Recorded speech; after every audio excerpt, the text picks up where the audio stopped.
en 7 minutes. La dernière période en fait se joue elle en 7 minutes. Il n'y a pas les 30 secondes à la fin. Et la partie reprend là où elle s'est arrêtée, c'est-à-dire au centre du terrain avec la balle dans le maillet de Diego Cavana. Quelle frappe de Diego! Il manquait pas grand-chose.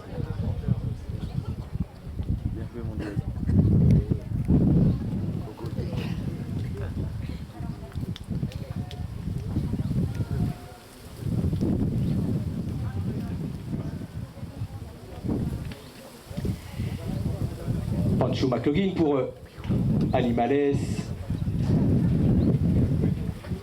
Clément Delfos qui a baqué pour Diego.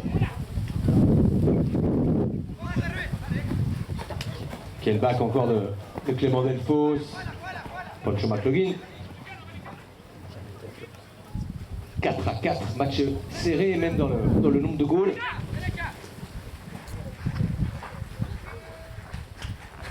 Pancho, la balle peut-être un peu courte.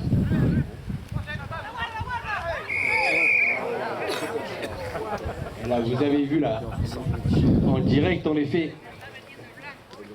un choc entre les deux joueurs. Et ça, c'est la règle principale, c'est la ligne de la balle. En fait, les joueurs, il y a une ligne imaginaire qui se crée entre vous et la balle lorsque vous frappez dans la balle. Et personne, en fait, n'a le droit de couper cette ligne, bien évidemment, encore moins à 90 degrés. Et là, c'est ce qui s'est passé. Imaginez la même chose à pleine vitesse. Là, on joue au polo sur des chevaux de course maintenant, donc on est à 54 ou 56 km/h pour les plus rapides.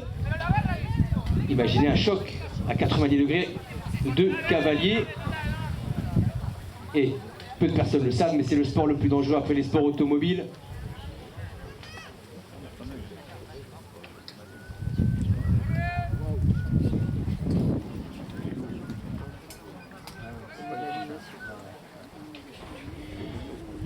Pancho pour Animales. Une balle rasante mais interceptée par Martin Ferrari. Diego Cavana, est-ce qu'il va passer? Diego Cavana. Le ballon lui a échappé, mais et c'est Pancho là-bas. Bautista, regardez, ça paraît facile hein, le polo. Joli bac de la part du capitaine de cette équipe, le Britannique, Diego Cavana au marquage avec Guillermo à gauche pour lui-même.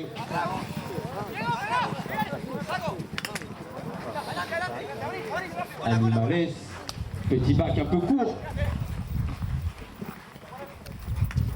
Martin Ferrari, Martin, dommage, il a raté son coup sous l'encolure. Pancho, vous voyez un peu l'agilité des chevaux, ils font la toupie. Il reste 5 minutes de jeu encore. Toujours. Et l'arbitre a sifflé. J'espère que vous prenez du plaisir à découvrir ce sport. Pour certains, je sais qu'on a des habitués. Et je demanderai particulièrement à Nadine, qui se reconnaît, elle doit entendre au micro, qu'elle vienne à la remise des prix, s'il vous plaît. Nadine, vous viendrez nous voir. On a la plus fidèle supportrice. Elle vient à tous les matchs depuis des années, à pied depuis Guérande. Elle dit que ça lui fait son sport. Je sais qu'elle m'entend. Nadine, viens nous voir au podium, s'il te plaît, à la remise des prix. Merci.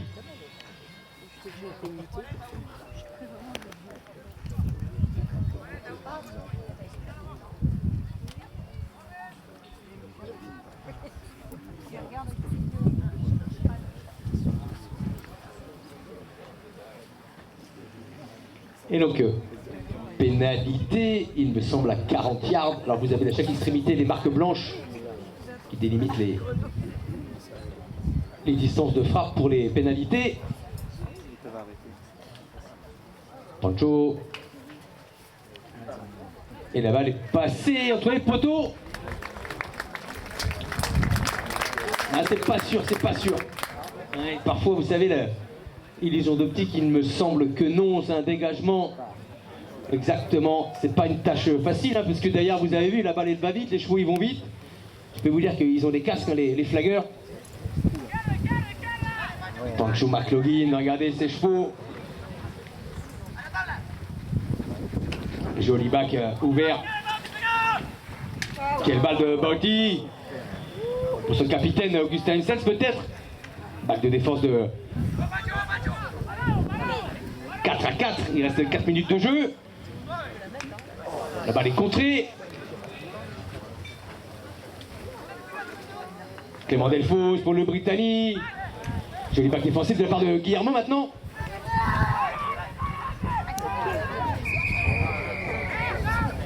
Et l'arbitre a sifflé une pénalité. Ils vont en profiter en mi-période pour changer de monture. Il reste légèrement plus de 4 minutes ou à peu près 4 minutes de jeu.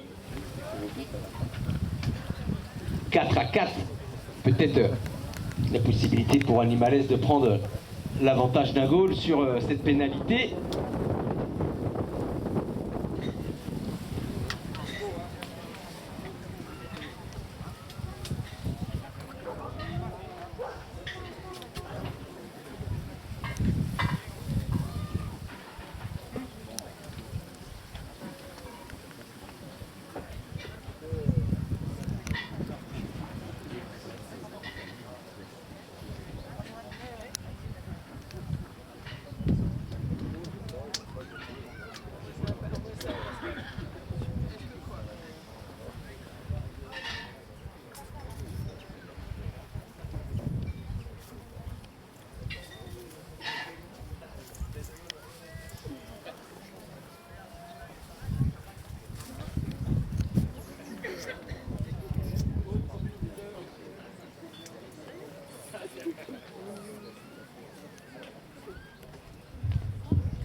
Pénalité, et c'est Augustin Hensels, le capitaine d'Animales, qui va prendre la lourde responsabilité, peut-être de prendre l'avantage ou pas.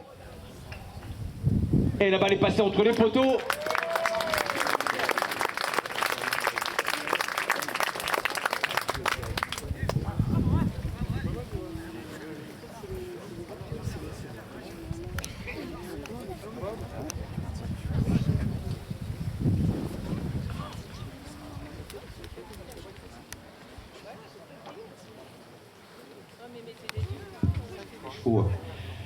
Il reste 3 minutes de jeu et juste à l'issue du match, ils vont venir sur le podium avec les chevaux devant. Les petits sauts vont les récupérer, vous pouvez voir les chevaux de près. Il reste encore